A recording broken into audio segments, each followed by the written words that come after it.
આ વસ્તુ આ જમીન ઉપર ના પાકે. તો પછી આ વસ્તુ રહી ને આ વસ્તુ દરિયા વચ્ચે ઓનું ઝાડ આવે અધેર એટલે નજરે ના પડે. તો પછી દરિયા વચ્ચે તમે જ્યાં કેવી રીતના લેવા? અરે વડીલ એવું નહીં, તમે વાત તો મારી વાત ઓપડો, વાની વાત ઓછી ઓપડો. હા.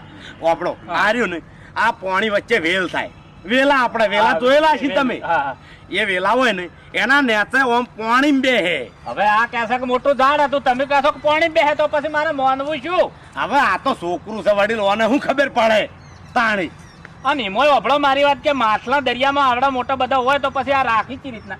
હવે ઓમાં શું છે ખબર છે, માં આટલું બીજું બધું ખાય ને એટલી ઘણા ચાકોડું ના ખાય ને એમાં ઓને ખાઈ જ ના હાકે. ચમ? માછલા દોત ના હોય ભલા આદમી ને હાર્યું કાઠું આવે. તમને ખબર છે અમે દરિયા ભરવા ગયા તા, પેલી હોડિયા જેવી માછલી નહીં આવતી, એના જીસીબી ના ઓકડા જેવડા જેવડા દોત હતા. જો હાથ ઓમ થાય તો આખો આટલા જ બચી. હવે તમે માછલી ની શું વાત કરો છો?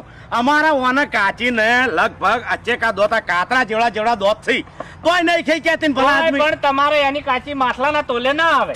અરે કાકા મારી વાત ઓપડો, અમે આ જે પાણી વાવા છે ને એ પાણીની માછલી એના બધા દોત અમે પાડી નાખ્યા હતી, બધી બોખલી થી એટલે નહીં ખાઈ ક્યાંથી. હા ઓભળો ઓભળો દરિયા વચ્ચે તમે વાબા જ્યાં ચી રીતના?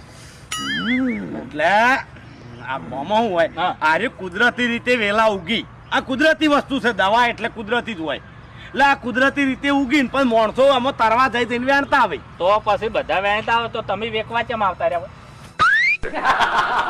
હવે અરે પણ અમે જેટલો અમારા ઇલાકામાં જેટલું વાવ્યું હતું એટલે આ બધું અમારે આ બધું વાવેતર થયું એટલું અમે વેકવા આવ્યા. દરિયા વચ્ચે તમારો ઇલાકો તમને કને માપી આલ્યો? આ વાડીલ એમાં હું હતું, અમારે 2 વીઘા ખેતર છે ને એમાં અમે પાણી ભરીને આ વેલા નાખ્યા તાતે પછી 2 અઠત વેણી લાયા. બાકી દરિયા